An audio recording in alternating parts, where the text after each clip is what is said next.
Vamos trazer a correlação de como dividir as tarefas? Eu acho que vai ser muito legal pra Sim. turma.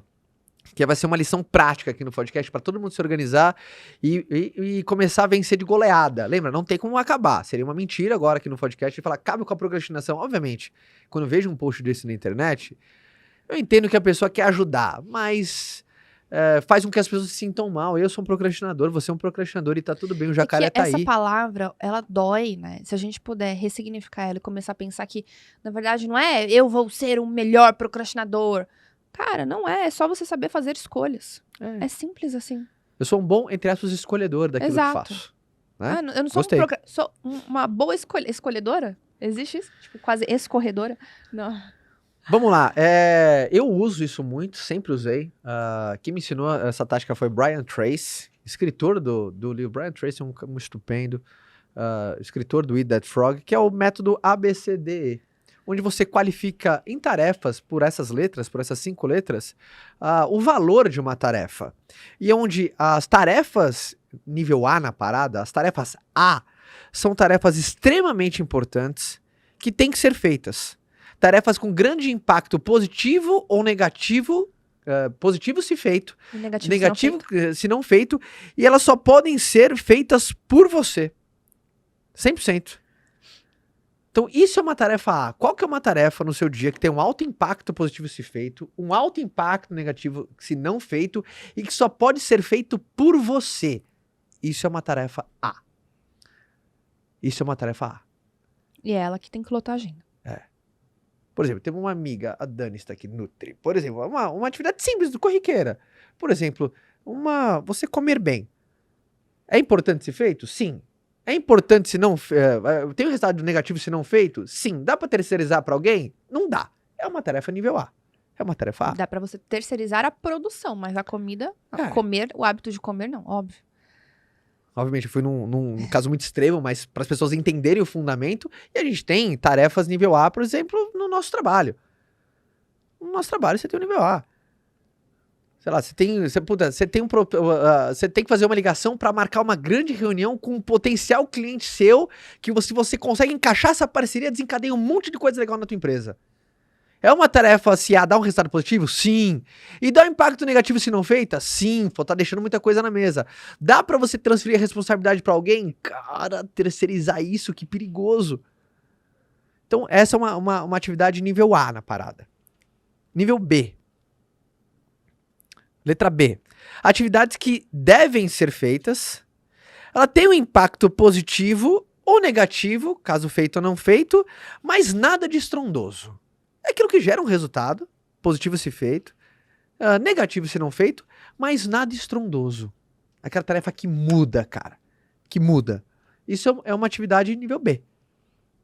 Gera impacto, positivo se feito, negativo se feito, mas não comparado a uma A. Isso é B. A C, dona Rainha, é uma atividade que seria até legal a gente fazer. Mas não tem nenhum impacto se for feito ou não feito. A maioria das pessoas vivem na C. Porque é legal. E não é o que precisa ser feito. Sim. Tem uma grande diferença. Exemplo. Sei lá, quantas pessoas tem na sua agenda que é assim, organizar a minha mesa. É a primeira tarefa do dia lá, organizar a minha mesa. Depois de organizar a mesa é apontar os meus lápis. E depois é organizar a minha caixa de e-mails. Aí depois a quarta tarefa é checar a minha checklist. Aí vai colocando, desculpa aqui, podcast, mas uma tarefa merdinha atrás da outra. São tarefas C. É até legal a gente fazer. Gera até uma dopamina, uma percepção de resultado. É uma ilusão. Mas não é Essa é uma ilusão de não é uma produtividade. tarefa. Não é uma tarefa. Eu nunca vi alguém falar assim, cara, eu realizei meu sonho porque todo dia eu apontava os lápis. Você já viu alguma história assim? Alguém já viu? Não, obviamente, eu tô fazendo uma apologia a você ser um desleixado? Não tô fazendo apologia a você ser um desleixado. Mas é muito perigoso que as atividades de nível C, elas se proliferam no nosso dia que nem coelhos. Quando a gente vê, são aquelas atividades que pulam, que elas são tentadoras de a gente colocar no nosso checklist. Por quê? Porque é simples de ser executada, não nos desafia e gera uma dopamina ali absurda. Essa sensação de realização, de progresso, um tipo de prazer, de avanço. Então, são atividades nível C. E a D? A D são atividades... pegar minha colinha Tá aqui. no seu celular. Eu sei que são as atividades que você pode completamente delegar. Você pode delegar, completamente você pode delegar. É aquela tarefa que quando você para pra refletir, você pode Ela poderia muito completamente bem na sua ser realidade feita por outra pessoa. ser outra pessoa, ou você mudar o mecanismo que você fez, cara. Não é que você deixou de fazer compra no mercado. Você agora só desenvolveu um mecanismo muito mais inteligente para te salvar tempo. Muito mais inteligente para te salvar tempo. Essa é uma atividade nível C. É algo que com toda certeza você pode delegar para outra pessoa, te dando mais tempo ou por uma outra ferramenta, para você trabalhar mais tempo na A ou na B. E qual que é a E? São atividades que você nem devia estar fazendo. São aquelas coisas, cara, você tá caçando assunto. Quantas vezes a gente coloca atividades E na nossa agenda que a gente fala assim, cara, por que eu tô fazendo isso? Vocês nunca fizeram uma coisa assim? Tipo, você fez uma atividade e fala, meu, bicho, por que eu tô fazendo isso aqui? Só que são poucas vezes que a gente percebe dessa maneira. Que até o teu próprio reconhecimento fala assim, cara, O que eu tô por que fazendo? eu tô caçando assuntos? Daqui não vai mudar nada. Tô caçando sarna vai me coçar. São E. Então você tirar as E's, delegar as D's, tomar cuidado com as C's, e para sobrar mais tempo para B, principalmente para A, muda. E qual que é o procrastinador profissional? É aquele que lembra as pessoas que lembra do jacaré no começo do nosso podcast, que a gente precisa alimentar o jacaré. Qual que é a diferença das pessoas que avançam e as pessoas que não avançam? Enquanto as pessoas que avançam alimentam o jacaré de tarefas E, D e C, as pessoas que não crescem alimentam o jacaré com a e B. Mas eu vou dar uma dica também muito importante. A gente tá vivendo uma época das pessoas que são síndrome de aprendiz. Sim. São aquelas pessoas que às vezes têm, não vou falar idades, mas pulam de curso em curso, curso em curso, curso em curso, e ela nunca se sente pronta para dar um passo à frente. Verdade. Elas estão sempre procrastinando o fazer, o tentar, o desenvolver. E normalmente são aquelas pessoas que elas desvalorizam o poder do básico bem feito todos os dias. Elas estão sempre na busca da Mega Sena, sempre na busca de algo extraordinário, de achar que elas vão ser as maiores inventoras da face da Terra. E elas não têm coragem de se permitir fazer o básico bem feito todos os dias. E também você fala, uma coisa que você fala muito, né? De cuidado com a história que você conta pra si mesmo. Quantas pessoas que às vezes entram de um livro pro outro, de um curso pro outro, de um treinamento pro outro, de um podcast pro outro, e aí você pega uma coisa, você reconheceu aquilo, você falou, já sei o que eu tenho que fazer, mas não faz, porque você conta essa história, não, eu ainda não tô pronto o suficiente pra fazer. E isso, obviamente, do jeito que você vê, você cria. Exato. E do jeito que você pensar assim, você não está pronto o suficiente, você vai de preparação em preparação. Lembra daquela brincadeira de criança? Preparar, apontar, vai. Quantas pessoas querem? Preparar mais um pouquinho, apontar e... vamos preparar mais um pouco? Última vez, vai. Preparar... se mais um preparar agora ia ser perfeito, vai. E começa assim. E fica nesse campo, por isso que pra todo mundo que tá ouvindo aqui o podcast, aonde encaixe isso na sua realidade, seja em venda, seja em qualquer coisa, vai fazer com tanto que você já sabe. Filho, Não... quanto povo fica nesse preparar filho aí pro resto da vida? E não engravida nunca. É verdade, também. Não gente? Isso pode ser... prepara, preciso me preparar. Faz o filho, negócio vem. Essa história, assim, pode ser contada pra qualquer coisa. Mas o cara vai fazer com... Tá bom, é pouco que você sabe? Beleza, vai fazer com pouco que você já sabe. Porque fazer com pouco que você já sabe... Olha aqui, o fazer vai fazer esse pouco ser um pouquinho mais. Vou contar uma coisa, eu fui dar um treinamento essa terça-feira, eu tava inspirada, né? E aí eu fiz uma analogia com uma frase que meu pai me falava quando eu era criança, que eu vi que tava com um monte de homem lá no treinamento, e a gente vai entrando na vibe de quem tá ali na plateia, né? E eu contei que a minha infância foi infância raiz, era aquela coisa assim, vou te pegar na porta da escola, sabe assim? E aí, eu passei por essa fase, acho que a maioria das pessoas da nossa idade passaram por essa fase, né? A fase do meu pai inteira foi assim, as maiores histórias do meu pai era sobre briga na porta da escola, não sei o quê. E aí eu lembro que uma vez ele falou assim, se te fizerem uma rodinha, você escolhe um e arrebenta esse um. Meu Deus. Não dá pra você ficar no meio e ficar esperando o negócio vir de tudo quanto é lado.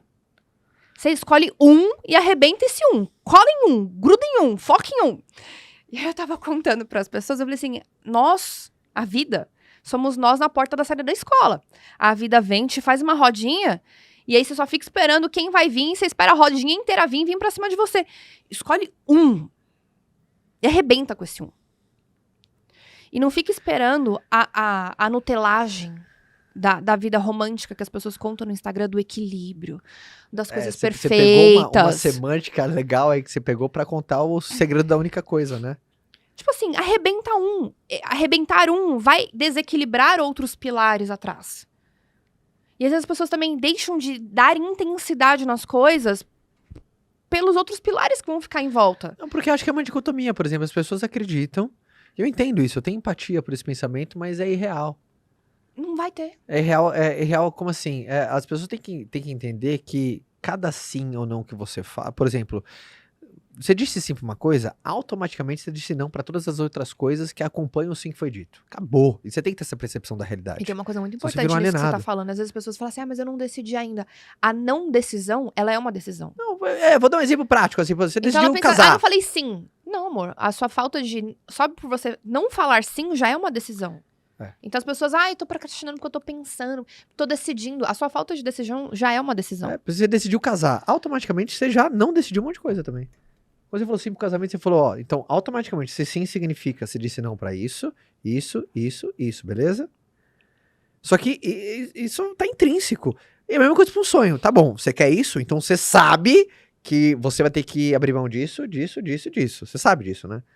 Então, essa desarmonia da expectativa com a realidade, por exemplo, quando a gente fala, isso é uma coisa que toda vez que eu bato muito nessa tecla, porque é um conceito até de Gary Keller, do livro A Única Coisa, a gente tá falando muito sobre procrastinação, e geralmente procrastinação precisa você realizar mais tarefas, obviamente em busca de alguma coisa que faz sentido pra você, mas não tem como você pegar todos os campos da sua vida ao mesmo tempo e falar 1, 2, 3 e já. Não tem como. É desumano isso. Não é nem real. Deixa as pessoas até mal. Tipo assim, cara, por quê? Porque às vezes Por as exemplo, pessoas... quando a gente escolheu fazer dinheiro, a gente deixou um monte de coisa Não, pra é trás. aquele Em desequilíbrio. É aquele conselho que é até bonito quando alguém dá na internet, só que do outro lado eu falo assim, porra, bicho, não existe isso. Como assim? Como assim você quer, cara, ter o seu melhor ano profissional da tua vida e você quer que ao mesmo tempo a tua, sabe, você tem o ano de mais A melhor prazer, de performance mais de- hobby, de mais isso, com mais tempo de qualidade com a tua mulher, com teus filhos, viajando pra caramba, um puto estilo de vida, comendo, não falhando numa refeição. Eu não conheço uma vida assim. Agora, o que as pessoas acham que é, ao escolher uma área, você tá despromovendo outra. Ah, quer dizer que se eu escolher focar no meu trabalho, é que eu Eu tô... sou egoísta, Não, sou... é que eu não amo a minha família, é isso que você quer dizer? Não, bicho, ao contrário. Se você às vezes tem um propósito alinhado, principalmente com a tua família, você tem inspirações alinhadas, você tá alinhado com a tua mulher, com o teu marido, você vai dar um gás no trabalho, porque você tem um objetivo maior para com a sua família. Muitos casos. Meu caso foi assim. Cara, eu quero arrebentar de trabalhar disso, aquilo, porque eu quero prover uma qualidade de vida para minha família X. E tudo são fases. E às vezes a gente tem... a procrastinação às vezes também tem disso. Você não sabe o que atacar. Porque é muita coisa, é muita informação, é pressão de tudo quanto é lado. Você tem que ter uma família, e você tem que fazer dinheiro, e você tem que ser bem-sucedido, e você tem que ter saúde, você tem que ter um monte de coisa. Escolhe um e arrebenta com esse um. Pra deixar no chão. Aí você vai pro próximo. Entendeu? Sim.